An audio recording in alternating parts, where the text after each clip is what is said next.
All right, welcome back to the Daily Facts. Let's get into part four of the read through of the Georgia lawsuit filed by Sidney Powell. Okay, the voting machines. Secrecy software used by voting machines throughout Georgia is crucial. These violations of federal and state laws impacted the election of November 3rd, 2020, and set the predicate for the evidence of deliberate, fraudulent conduct, manipulation, and lack of mistake that follows. The commonality and statewide nature of these legal violations renders certification of the legal vote untenable and warrants immediate impoundment of voting machines and software used throughout Georgia for expert inspection and retrieval of the software. An affiant, who is a network and information cybersecurity expert under sworn testimony, explains that after studying the user manual for Dominion Voting Systems democracy software, he learned that the information about scanned ballots can be tracked inside the software system for Dominion. When bulk ballot scanning and tabulation begins, the Image Cache Central workstation operator will load a batch of ballots into the scanner feeder tray and then start the scanning procedure within the software menu. The scanner then begins to scan the ballots, which were loaded into the feed tray, while the Image Cast Central software application tabulates votes in real time. Information about scanned ballots can be tracked inside the Image Cast Central software application. See attached hereto Exhibit 22, Declaration of Ronald Watkins at paragraph 11. Affiant further explains that the central operator can remove or discard batches of votes. After all of the ballots loaded into the scanner's feed tray have been through the scanner, the Image Cast Central operator will remove the ballots from the tray, then have the option to either accept batch or discard batch on the scanning menu. Now, Affiant further testifies that the Dominion Smartmatic user manual itself makes clear that the system allows for threshold settings to be set to mark all ballots as problem ballots for discretionary determinations on where the vote goes. It states, during the scanning process, the Image Cast Central software will detect how much of a percent of coverage of the oval was filled in by the voter. The Dominion customer determines the threshold of which the oval needs to be covered by a mark in order to qualify as a valid vote. If a ballot has a marginal mark which did not meet the specific threshold set by the customer, then the ballot is considered a problem ballot and may be set aside into a folder named Not Cast Images. Through creatively tweaking the oval coverage threshold settings, it should be possible to set thresholds in such a way that a non trivial amount of ballots are marked problem ballots and sent to the Not Cast Images folder. It is possible for an administrator of the Image Cast Central workstation to view all images of scanned ballots, which were deemed problem ballots, by simply navigating via the standard Windows File Explorer to the folder named Not Cast Images, which holds ballot scans of problem ballots.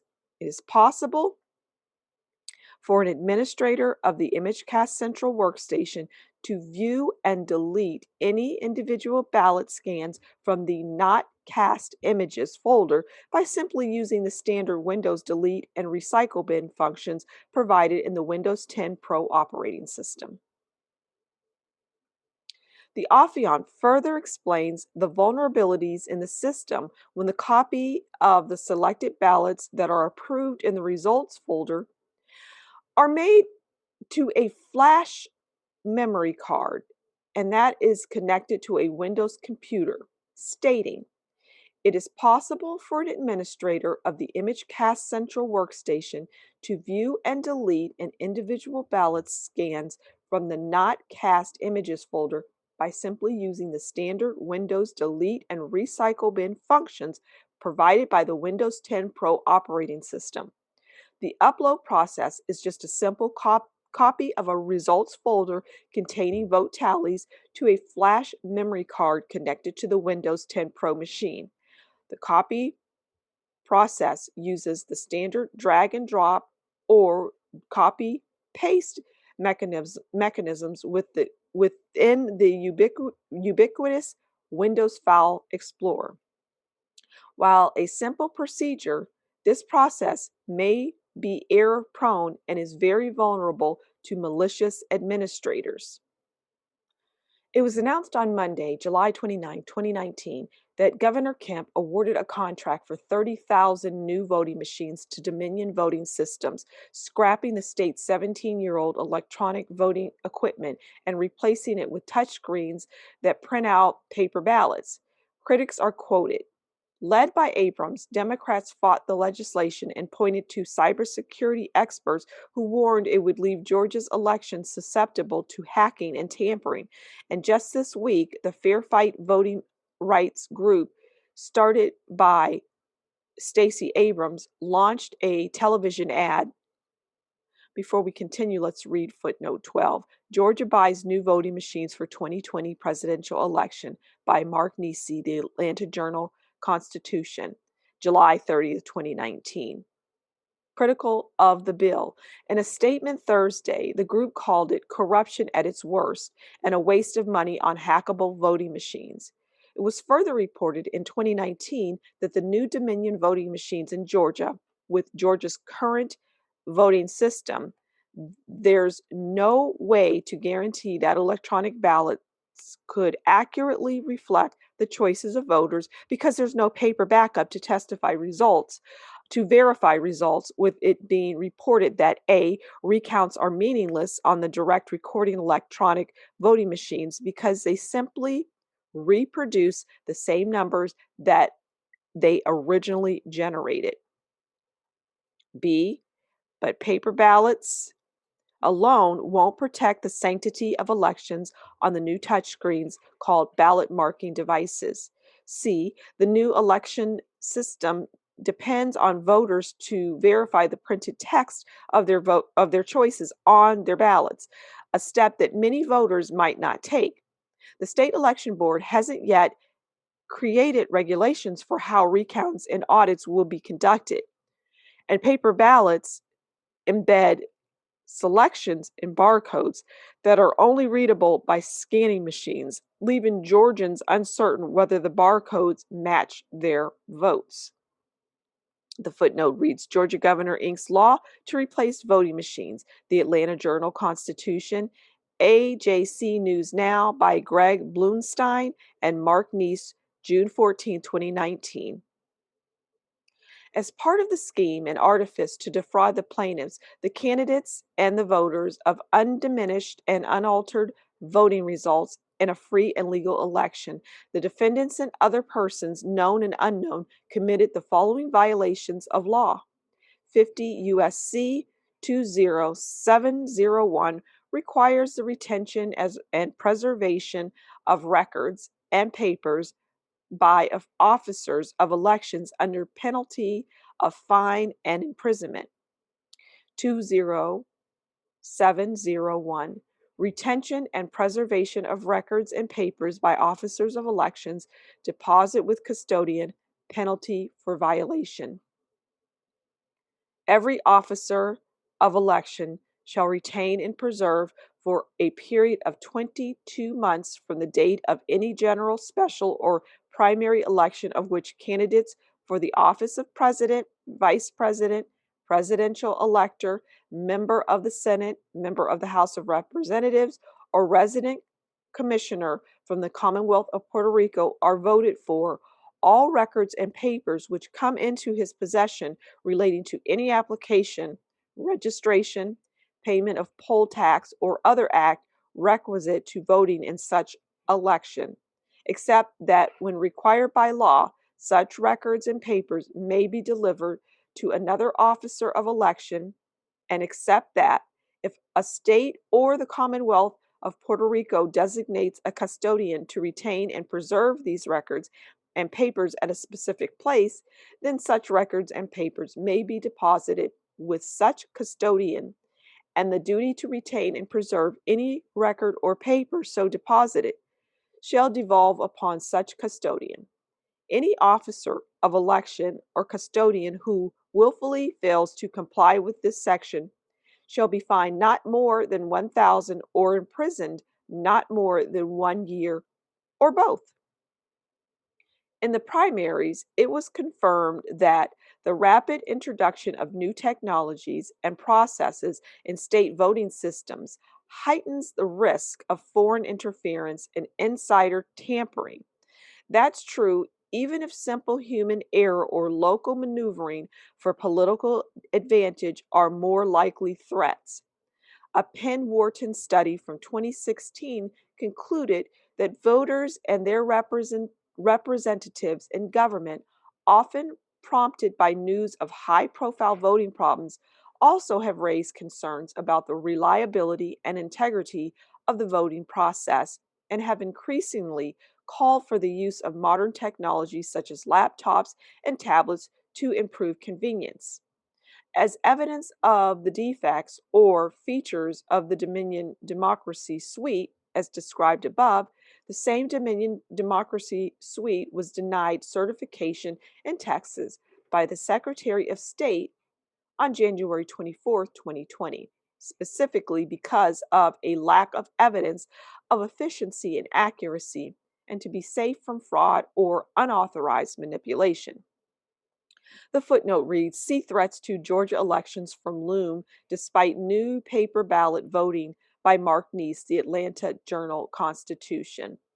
And the AP vote by mail worries, a leaky pipeline in many states, August 8, 2020. Penn Wharton study by Matt Caulfield, The Business of Voting, July 2018. Attached here to Exhibit 23, copy of report of review of Dominion Voting Systems Democracy Suite 5.5-A, Elections Division by the Secretary of State's Office, Elections Division, January 24, 2020. Plaintiffs have since learned that the glitches in the Dominion system that have the uniform effect of taking votes from Trump and shifting them to Biden have been widely reported in the press and confirmed by the analysis of independent experts. Plaintiffs can show through expert and fact witnesses that Dominion Smartmatic systems have massive end user vulnerabilities. Users on the ground have full admin privileges to machines and software. Having been created to rig elections, the Dominion system is designed to facilitate vulnerability and allow a select few to determine which votes will be counted in any election. Workers were responsible for moving ballot data from polling place to the collector's office and inputting it into the correct folder. Any anomaly, such as pin drips or bleeds, results in a ballot being rejected. It is then handed over to a poll worker to analyze and decide if it should count. This creates massive opportunity for purely discretionary and improper vote adjudication. Affiant witness, name redacted for security reasons, in his sworn testimony explains he was selected for the National Security Guard detail of the president of Venezuela and that he witnessed the creation of Smartmatic for the purpose of election vote manipulation to ensure Venezuelan dictator Hugo Chavez never lost an election, and he saw it work. The purpose of this conspiracy was to create and operate a voting system that could change the votes in elections from, from votes against persons running the Venezuelan government to votes in their favor in order to maintain control of the government. See Exhibit 2, paragraphs 6, 9, and 10. Smartmatics incorporators and inventors have backgrounds evidencing their foreign connections, including Venezuela and Serbia.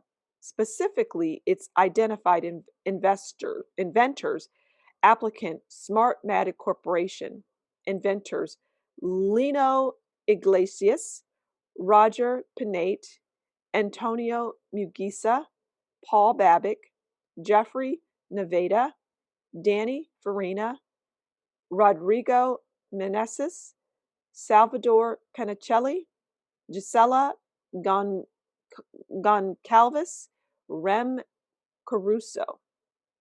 The presence of Smartmatic in the United States, owned by foreign nations, and a Dominion, a Canadian company with its offices such as the Office of General Counsel in Germany, would have to be approved by CFIUS.